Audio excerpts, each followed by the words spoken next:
অসমৰ এগৰাকী ব্যক্তি বহিৰাজ্যত বিপদত পৰিছে।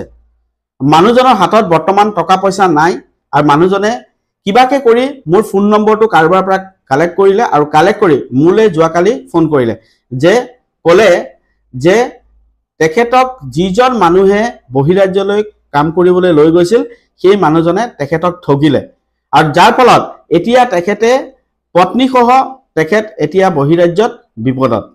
এই ভিডিঅ'টো আপোনালোকে যিমান পাৰে শ্বেয়াৰ কৰি দিয়ক সেই মানুহজনৰ কাৰণে যিজন মানুহ এতিয়া বৰ্তমান বিপদত আছে। তেখেতসকলৰ যিটো ৰেকৰ্ডিং সেইটো আপোনালোকক শুনাই লৈছো প্ৰথমতে। কওকচোন কি হৈছিল আপোনাক? তাৰমানে আমাক যে মাতি আনিলে আমি আহোঁতে ঠিকে আছিলে ইয়ালৈকে আহি পেলাই এতিয়া মোৰ মাইকী মানুহ কোনে মাতি লৈ গৈছিলে আপোনাক? এই প্ৰাঞ্জল বুলি ল'ৰা এজনে। ক'ৰ হয়? তেজপুৰৰ এড্ৰেছটো তেজপুৰ দিছিলে। হয়। তাৰপিছত আমাৰ মোৰ কলিয়াবৰ জমখলাত। হয়। কোনে লৈ গৈছিল? আপুনি এতিয়া বৰ্তমান আছে ক'ত? আমি এতিয়া এইখন কুতুল বুলি কয় মিটচেলৰ পৰা অকণমান আগলে। হয়। কোন ৰাজ্য হয়? তেলেংগানা। তেলেংগানাত আছে। হয়, কওকচোন। তাৰপিছত আমাক মাতি আনিলে, অনাৰ পিছত মোক চিকিউৰিটি গাৰ্ডটো দিলে। হয়। তেওঁ ক'লে 16,000কে দিব আৰু ৰুম ভাড়াটো আৰু ফেমিলি আৰু 4-5 দিন এসপ্তাহ থাকিলে ফেমিলিকো দিব। হয়। তাৰপিছত ফেমিলিকটো কাম নিদিলে, নিদিয়াৰ পিছত মই চলিব নোৱাৰা হ'লোঁ। আমিতো ইমান পইচা নাছিল ঘৰত, যেনে তেনে আহিছিলোঁ। দেউতাৰ কঁকাল ভঙাৰ কাৰণে আমি মানে কিবা এটা হেৰি কৰি পইচাকেইটা ধাৰকেইটা মাৰোঁ। হয়। এনেকুৱাতে এতিয়া মাইকী মানুহে লোকৰ ঘৰত ঝাৰু মাৰি পেলাই যেনে তেনে মোক চলালে আৰু এইকেইদিন হস্পিটেল খোৱা। এতিয়া একো পইচা পাতি নিদিলে। আৰু কালি MD ছাৰে মোক ফোন কৰিছিল, অপাৰেশ্যন হ'লে মোক ফোন কৰিবা, মই তাত যাম। MD ছাৰক ইমানবাৰ ফোন কৰিলোঁ, ছাৰে ৰিচিভেই নকৰে আৰু কোনো মানুহে ৰিচিভ নকৰে সিহঁতৰ। আপুনি আপোনাৰ নাম্বাৰকেইটা আপোনালোকৰ কোনেও ৰিচিভ নকৰে। আমি এনেকুৱা জেগাত ফচি গ'লো যেন আমি হিন্দী ক'লে সিহঁতে বুজি নাপায়। আমি ইয়াৰ পৰা কেনেকে ওলাই যাম? আপুনি বৰ্তমান থকা হস্পিটেলখনৰ নাম বুলি কি বুলি ক'লে? গান্ধী হস্পিটেল, বিখ্যাত হস্পিটেল।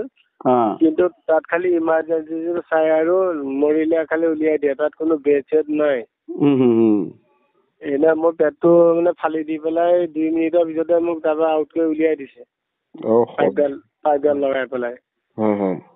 য'ত থাকে থাকক আৰু এইটো কোনো ৰিস্ক নলয় আৰু তাৰমানে। যদি কিবা এটা সহায় অকণ কৰি দিয়ে অন্ততঃ আমাৰ ইয়াৰ পৰা যাবলৈ হ'লেও এতিয়া মই পাইপডাল বান্ধি হ'লেওতো যেনে তেনে মই ঘৰখন পালে নিজৰ গাঁওখন পোৱাৰ নিচিনা হ'ব। মানে আচল কথাটো হ'ল মানুহজনৰ নাম প্ৰদীপ চন্দ্ৰ বৰা আৰু মানুহজন এই অসমৰে কলিয়াবৰৰ জমখলা নামৰ এখন গাঁৱৰ মানুহ।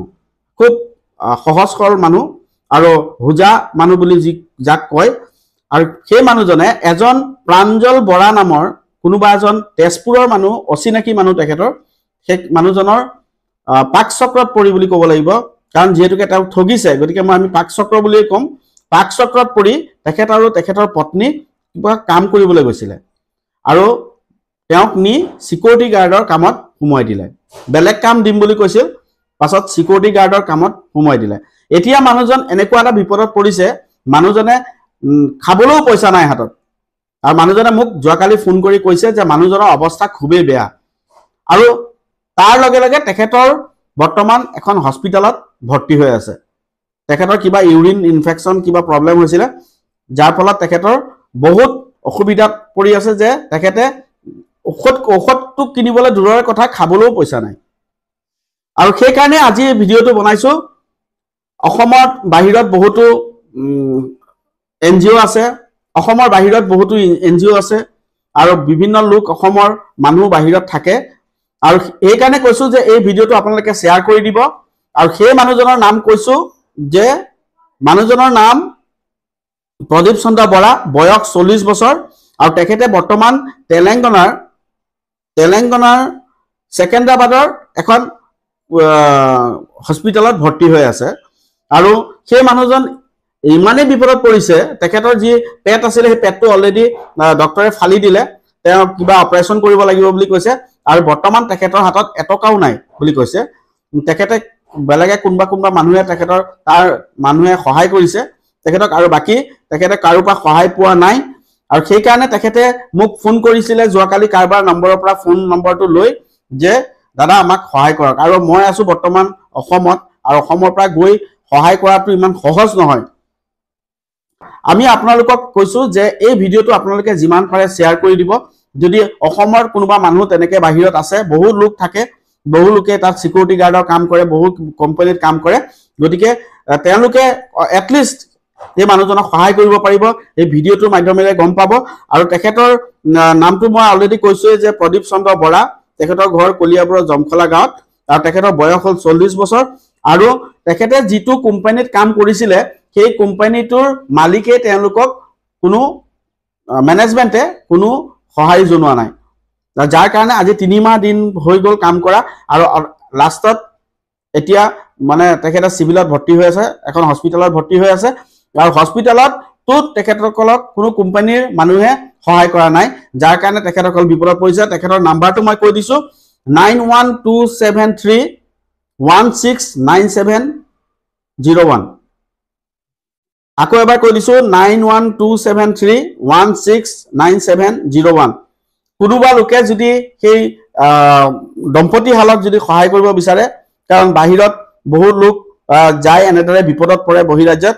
আৰু সেইকাৰণে যেতিয়া মানুহজনে মোলৈ ফোন কৰিছে মই ভাবিছো যে ভিডিঅ'টো বনাই দিওঁ, যে আপোনালোকে যোনে পাৰে যি পাৰে তেওঁলোকক যোগাযোগ কৰিব পাৰিব, আৰু যোগাযোগ কৰি সহায় কৰিব পাৰিব।